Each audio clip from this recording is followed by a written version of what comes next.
წელს მანდარინი როგორ? წელს მანდარინი ისეთ ნაკლები იყო.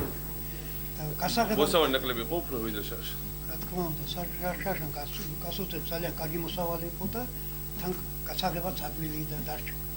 წელს ცოტა იყო მოსავალი. შეგარი ძალიან ბევრად ცოტა იყო და გასაღება არ იყო.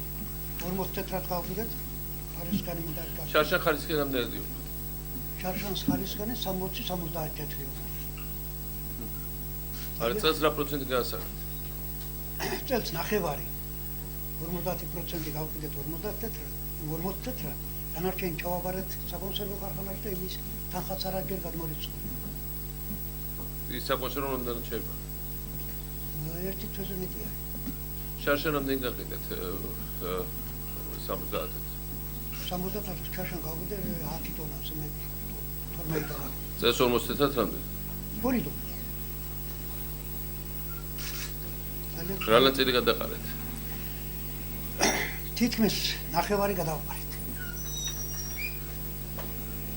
ისიც გადაგვიდა საკონსერვოში ჩავაბარეთ და ფული ვერ ვიღეთ, ჯერ არ ჩანა, რაც იყო მოსავალი და კონსტრატორი ძება საკონსერვო. ახლა პრობლემა აქვს ის ვათეთრე რაც სახელმწიფოდან იყო ის გაცხრალის ფონდა პოლიციაში ფერმერებს. აჩენ 12 თეთრე რაც ქარხანას უნდა გადასახდები. ის პრობლემა აქვს ქარხანას ვერ იხდეს, არის შაქრის პარტია ჩამოაქვს, შაქრის გაყიდვა უნდა და გაყიდვის შემდეგ სამ ტანკის გადაწყვეტს რა. აბა შარშა ის ხარჯი ეხტალე რა შარშა უპრობლემოდ ეხტილა ხარჯი. ჩვენ რასაც უკეთებდით უგეთებდით დოტაცია ჩატანაზე და ფაქტობრივად ქარხანაში მისული ხალხი პირდაპირ ხელს იღებს. ხო მაგრამ ქარხანა შარშა ხუხთი და ფულს წელს რატო ვერ გადაუხედა? ვერ გეტყვი პრეზიდენტი, რომ შარშა რაც კოლაბორირება ინვესტორთან იყო ხალხის წინაშე. ყველა ვალდებულება გასრულებული. კი, გასულწილს. ყოველ შემთხვევაში დაპირება იყო ვაჟებზე რომ ცებიდან დავიწყებ ესე კომუნიკაცია რამდენი რა ნაწილი გადაიყარა? გადაიყარა დაახლოებით 30%-ამდე, რომელიც იმიტომ რომ 6000 ტონა კომუნიკაცია შევიდა მარტო ქარხანაში არასტანდარტული და ეს არასტანდარტული იყო, როგორც სტანდარტული ისევე არასტანდარტული. და შარშან ამენეც ხო ვიღებ ისედაც. კი, მაგრამ ამ რაოდენობის არასტანდარტული არცერთ წერტაც არ მიღებული. 6000 ტონა კომუნიკაციის არის ამ უსავლის პირობებში არის ძალიან ბევრი. შარშან ამდენი იყო რეალიზებული.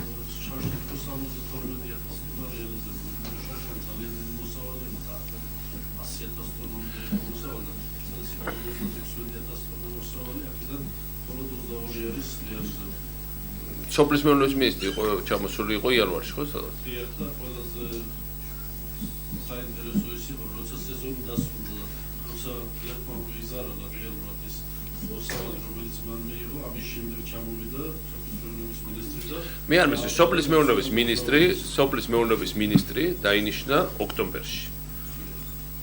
პირველი რაც უნდა გაეკეთებია სოფლის მეურნეობის მინისტრი რო ხარ საქართველოს და მთავრობა რო ხარ საქართველოს პირველს რას აკეთებ? მოიკითხა ოქტომბერია ხო ყველი ჩავატარეთ და ერთლარად ჩავიბარეთ და ეს მათ უკვე აღარ ეხება.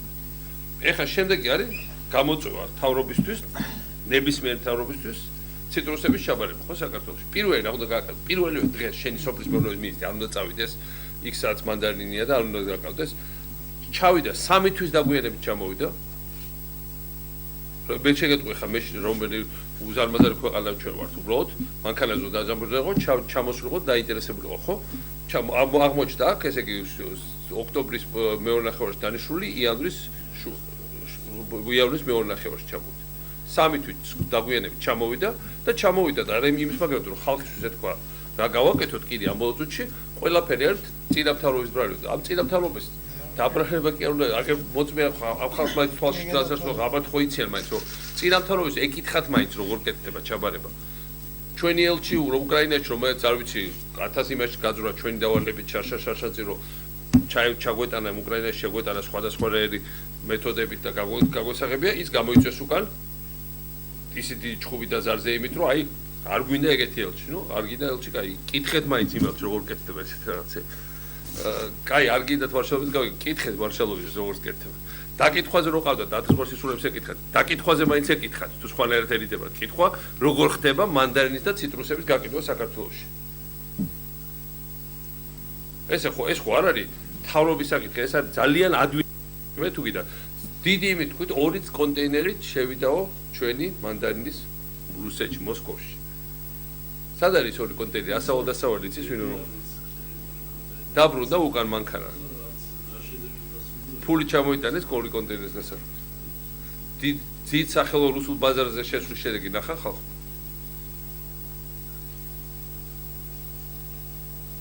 ნეტავი ნახოს, მე მართლა ამას არ ვამბობ ნიშნის მოგებით. ნამდვილად არ მიხარია და უნდა გვიხაროდეს გზები არის სავსე გადაყრილი მანდარინით. მაგრამ მომავალწელს მაინც არ მომხდეს ეს რაღაც. უნდა მოემზადოთ და უნდა ყველა მეტად ყველას ვისაც რაც ცოდნა აქვს, ამ ხალხს უნდა რაღაცნაირად ხელი გაუმართოთ, ხო? იმიტომ რომ ესე არ გამოვა, ესე ვერ გაგზავნა. ერთად შემოსავლით მთელი წელი ამას ელოდებიან. რა თქმა უნდა, მეტი რა გვაქვს. და წინა წლებში დაახლოებით საშუალოდ რა ოჯახს რამდენი შეიძლება ხარ? 15-20 ტონამდე ყოველ წელს ასწრებთ. 15-20 და მოგება რაზე რჩება 15-20? 15 ტონიდან საშუალოდ 10.000 ლარს. ხო, ნუ ესე ოჯახისთვის და ეხლა წარუგული 10.000 ლარს ვერულებ წელიწადში და უცებ 7.000 ლარი უნდა გადაყარო დინარში. აი რა. ძველი თანხებიდან გამომდინარე, ნაკლები მოსავლიდან გამომდინარე და ციგირები. იგი წორჩაობა რაც ნაკლები იყო, ხო? გასული წლის შედარებით 30% ნაკლები იყო მოსავალი და არ გაიდი და რაღაცა. მაგრამ ხარისხი უკეთესი. რა თქმა უნდა, წელს რამდენიც ნაკლები ასწია, მანდარინებს მოიარბა ნაკლებია, უფრო მსხვილი და უფრო კარგია. კარგი ხარისხის შარშელ ლარიცხედა და მეტიც. კი გახსოვ როგორ არა, კი ლარნახევრამდე წადიოდა. მარტის დღეში, მარტის დასაწყისში ხალის ტერიტორიაზე პროფილარი. მაგრამ იანვარში ფებრუარში ლარნახევრამდე. ის არის დაახლოებით ძალიან მცირე რაოდენობით დაახლოებით მარტის.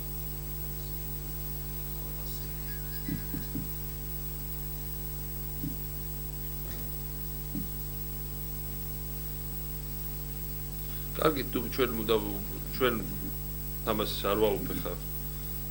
ვიღაც ნიშანი მოგო, იმიტომ რომ არაფერი სასიხარულოებაში არა, ძლივს ხალხმა თვალებში გამოიხედა შარშად. უნდა ჩვენ ხმამაღალ გადმობრალებას ჯობია რომ თქვენ გამგეობას კითხონ, კოგულეთის საკრებულოს კითხონ იმ ხალხს, ვინც ამ საქმეში სპეციალისტია და მომავალში ესეთ შეცდომები აღარ გაიმოვა. ერთ-ერთი ამის თქმა მითხრა ყველასთვის. დიდი მადლობა თქვენ. ეს მანქანებით გააქვთ ხო ალბათ? კი, რა თქმა უნდა, აი ზოგი იქით გადავყარე. ეგ ნაგვის მანქანები შევხვდე მე ქონდა მანდარინები კოგულეთში. კი, განაცხადია, ასე რა.